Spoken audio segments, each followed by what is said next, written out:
Autour de cet ancien site Saft-le-Clancher, le quartier de Saint-Cybard.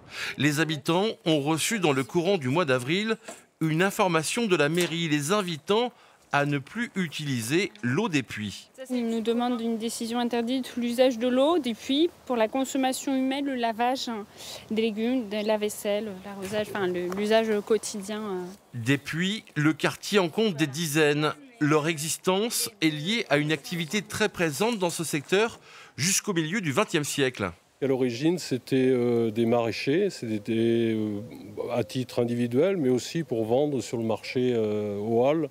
Et c'était une source de revenus, donc il fallait de l'eau, il fallait de puits. Et puis aussi, il n'y avait pas l'eau courante. L'usine Saft-le-Clancher a été active de 1920 à 1984. La ville, l'État et le département, qui est le propriétaire de cette friche industrielle, ont annoncé que plusieurs mois seraient nécessaires pour définir comment la pollution du site impacte le quartier. Une première vague d'analyse a été dévoilée.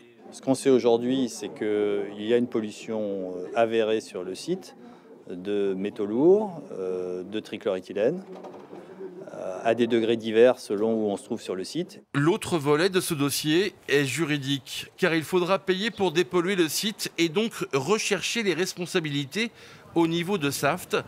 Même si elle n'a pas le même numéro de SIRET que la SAF actuelle, c'est elle qui avait du trichloro, qui avait des stocks de l'ordre de 50 tonnes de trichloro, je dirais, en permanence sur le site et dont l'utilisait. Les prochaines études des sols et de l'eau devraient durer 8 mois. Elles seront également complétées par une analyse de l'air.